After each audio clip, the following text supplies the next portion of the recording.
Hey everybody, hope you're doing well. I hope you're staying safe, and most of all, I hope you're growing in your love for God and His Word. In our online Sunday school lesson for April 5th, we discussed the book of Nehemiah, which describes the restoration of God's people, their city, and their faith. If you missed that video, I want to encourage you to go back and watch it before you watch this video, because this one builds on that video. In this video, and in the next two videos, I want to share some of the ways that we ought to apply the lessons that we learn from this passage to our lives. You know, there are a lot of similarities between the situation of the Israelites at the beginning of Nehemiah and the situation in which we find ourselves. God's people had been living in exile. It was a time filled with all sorts of concerns and dangers. They weren't able to worship the Lord with one another. They needed God's protection and His guidance, and they were longing for something better. Does that sound familiar to you? Right now, as we're living through the outbreak of the coronavirus, we face some very real dangers and concerns. We're isolated and we long for restoration. How do we need to respond to our circumstances? Sure, we could get upset. We could complain about our lives. We could complain against our officials. We could do that, but that wouldn't help anything, would it? No, it wouldn't. We could become anxious and fearful. We could despair that the situation will ever get any better. But that's not going to help anything either, will it?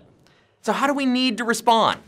Well, what did Nehemiah and the rest of God's people do in the midst of their dangers? What can we learn from them?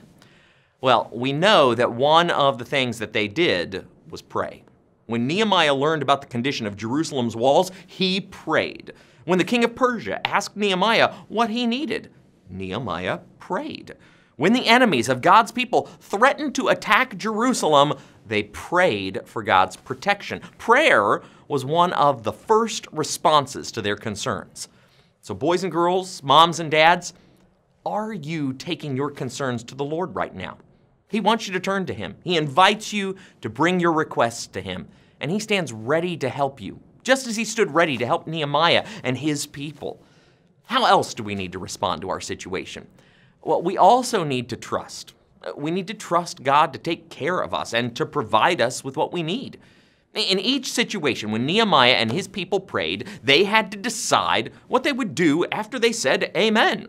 Would they actually believe that the God to whom they had just prayed could answer their prayer? Or would they become consumed by fear and worry?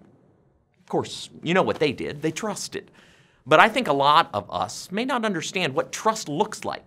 How do you know when a person is trusting the Lord? Well, here's how you know. You look at their actions. Fear and worry have a way of immobilizing you. A person who's fearful typically isn't doing what he needs to be doing, whereas a person who is trusting the Lord is looking for ways to please God. They're identifying things that they can do to bring honor to the Lord, and they're getting after it. And that brings me to another response.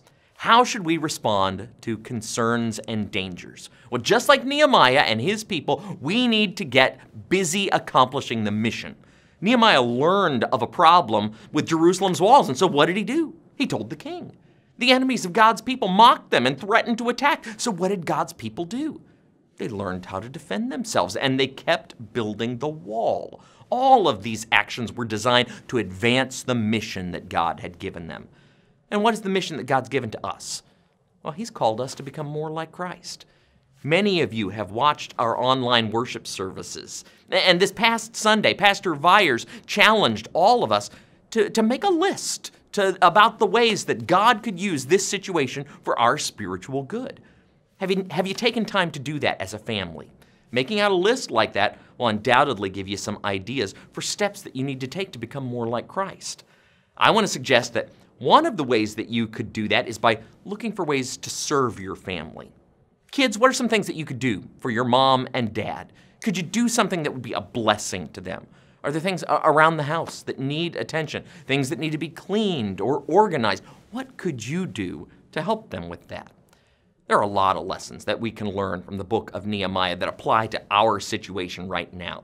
I want to encourage you to pray, to trust, and to get busy carrying out the mission that God has given to you. Until next time, keep pleasing the Lord.